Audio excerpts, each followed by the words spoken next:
안녕하십니까. 2025년 2월 13일 최병무의 팩트 시작하겠습니다. 어제 이재명 민주당 대표의 공직선거법 2심 공판이 열렸었죠. 뭐 공직선거법 잘 아시다시피 김문기 씨를 알았느냐 몰랐느냐는 부분 하고 백현동 용도 변경이 국토부의 협박에 의한 것이냐 아니냐, 이게 이제 허위사실이라는 거거든요.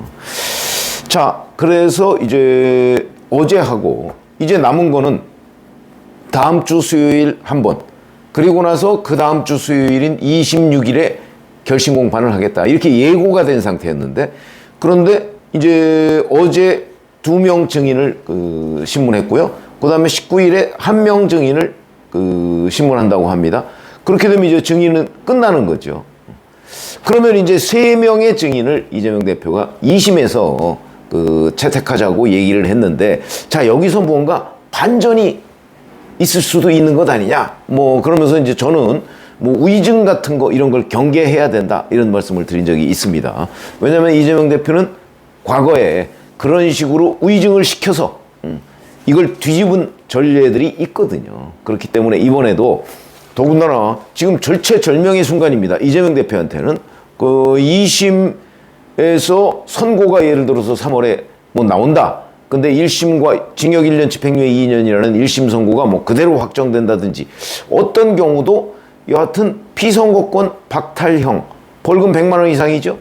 이게 나온다면 뭐 계속 불안한 가운데 뭐 대법원 확정 판결이 만약에 헌법재판소에서 윤석열 대통령 탄핵 심판이 인용이 되더라도 그 전에 나오면 피선거권이 없는 거고, 그 전에 안 나오더라도 계속 언제 대법원 확정 판결이 될지 불안한 가운데 대선을 맞이해야 되는, 그리고 2심까지는 대부분의 사실관계가 확정되는 거기 때문에 아마 일반 국민들로서는 2심까지 유죄가 나오면 그래, 이건 유죄지, 이렇게 판단을 할 것으로, 그것이 이제 이재명 대표한테는 간표 요인이 될 거라는 거죠. 물론 그 간표가 얼마나 될 것인지를 예측할 수 있는 사람은 사실은 아무도 없습니다.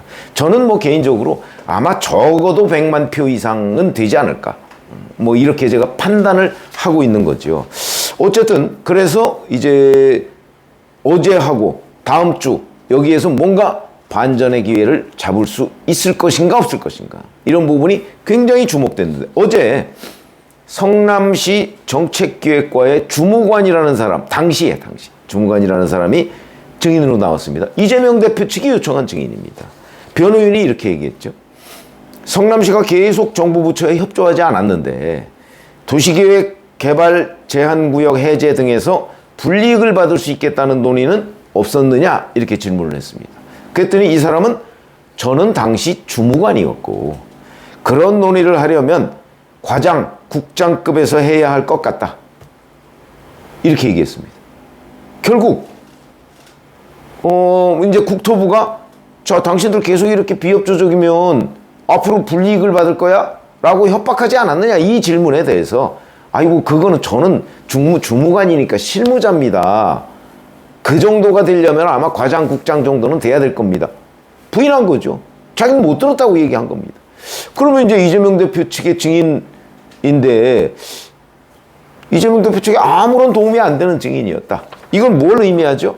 아, 이재명 대표가 이 뒤집기를 시도하려고 엄청 노력을 하고 있지만 성공하지 못했다, 이런 거를 의미한다고 저는 생각을 합니다. 그리고 이게 좀 또 말이 안 되는 게, 백현동 용도 변경의 주무과는요 도시기획과입니다. 근데 왜 정책기획과 주무관을 데려왔죠? 다른 사람들은 이미 다 1심에서 증언을 들었습니다. 거기에서 국토부 협박받았다고 얘기한 사람 아무도 없습니다. 그러니까 이제 찾다 이 주무과가 아닌 이웃과의, 그것도 과장국장도 아니고 주무관을 지금 증인 신청을 하는, 어찌 보면 이재명 대표 측으로서는 뭐 고육책이라고 볼 수 있는데 그마저도 전혀 도움이 안 됐다. 설령 이 사람이 위협을 느꼈습니다라고 얘기를 해도 아마 재판부는 그걸 심각한 어떤 증언으로 받아들이지 않을 거다. 왜? 진짜 주무관에 불과하고, 그리고 자기가 주무과가 아니거든요. 정책기획관. 이 백현동 용도 변경의 직접 담당과는 도시계획과고요. 그 주변에 이제 이렇게 같이 사인을 해야 되는 데는 뭐 주거환경과 뭐 이런 데 있습니다. 다 도시계획과장, 주거환경과장 전부 나와서 그때 그런 협박은 없었다. 왜냐하면 그런 얘기를 할 수밖에 없는 것이 당시 박근혜 정부의 국토부에서 공문을 보냈거든요. 이게 꼭 따라야 하는 일이냐? 이게 이제 혁신도시법이라는 게 있습니다. 혁신도시는 국가정책이죠. 그러니까 혁신도시법에 따른 용도 변경이면 반드시 따라야 됩니다. 그거를 이재명 성남시가 국토부에 문의를 했습니다. 한국식품연구원 부지 용도 변경 문제를 박근혜 국토부에서 몇 차례 성남시에다 요청을 했거든요. 해달라. 2단계만. 그러니까 이제 성남시에서는 이거를 내가 안 따르면 불이익이 있는 혁신도시법에 근거한 거냐 아니면 그게 아니냐 이거를 물은 겁니다. 그러니까 박근혜 국토부에서 아니다. 이건 혁신도시법에 근거한 것은 아니다. 그러나 이렇게 해줬으면 좋겠다. 라고 회신을 하면서 거기에 귀시에서 적의 처리 바람. 알아서 판단해서 처리해 주세요. 혁신도시법에 따른 의무사항은 아닙니다. 이렇게 얘기를 한 겁니다. 아니 그 공문이 있으면 이미 이 사실관계는 끝난 거다. 알아서 하라고 그랬는데 그걸 협박으로 받아들였다는 건 억지죠. 근데 어쨌든 이런 것들의 주무부처도 아닌 정책기획과에 그것도 핵심 간부도 아닌 주무관을 증인으로 채택했는데 그마저 도움이 안 됐다. 이런 거죠. 자, 그런 거 보면 이재명 대표가 반전으로 쓰려고 했던 증인 이거는 별거 없다. 물론 19일 또 누가 나오는지 봐야 되겠지만 이 정도라면 훨씬 중요한 사람을 어제 아마 정원대에 세웠을 텐데 의미가 없다. 이런 거고요. 어제 또 정준희 한양대 겸임교수인가 하는 사람을 증인 채택하자 이렇게 추가로 요구했습니다. 이재명 대표 측 변호인이 이렇게 얘기했어요. 이 사람은 경험 많은 진행자고 이재명 대표의 발언은 생방송에서 즉석 답변한 거라 명확성을 갖추기 어렵다. 증인을 통해 이 대표의 발언이 선거에 영향을 미미하게 미쳤다는 점을 말씀드릴 것이다. 이러면서 증인 채택하자고 또 추가로 요구를 한 겁니다. 그러니까 검찰이 김문기 전 성남도시개발공사 처장에 대한 이재명 대표 발언은 방송 전에 이미 대본을 전달받은 사실이 인정되고 이 대단히 중요한 거. 미리 이런 질문을 할 것이다 알려줬다는 거 아니에요. 그 다음에 백현동 관련 발언도 이건 국정감사에서 발언이니까 이것도 의원으로부터 사전 질문지를 제공받았다 이런 얘기입니다. 이건 무슨 얘기냐면 저도 방송에 패널로 나가지만 패널로 나갈 때는 질문지는 미리 줍니다. 질문지는 뭐 급하게 했든 어떻게 됐든 질문지는 미리 줍니다. 왜냐면 이러이러한 질문을 할 거예요. 답변은 당신이 알아서 하고 질문지를 미리 줍니다. 그러면 그 질문지를 자기가 안 읽어보고 갔다. 뭐 그건 자기 잘못이고요.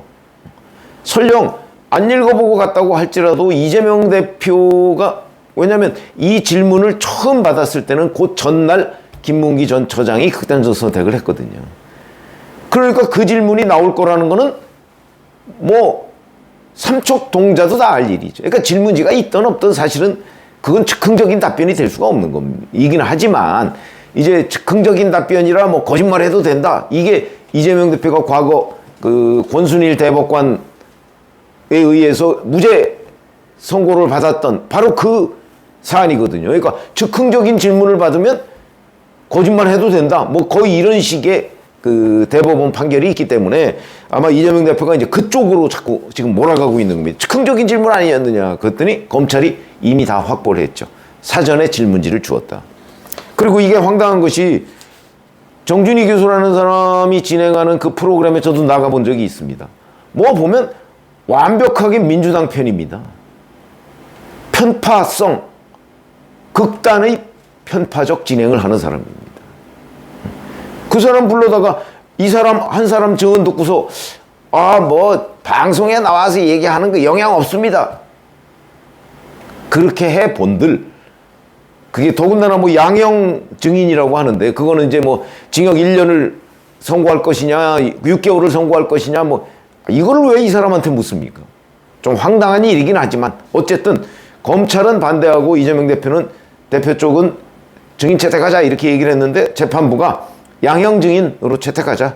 대신 26일 오후에 결심 공판하는데 오전에 이 정준희 교수 불러서 한번 물어보고 오후에 결심 공판하겠다 이렇게 정리를 했습니다.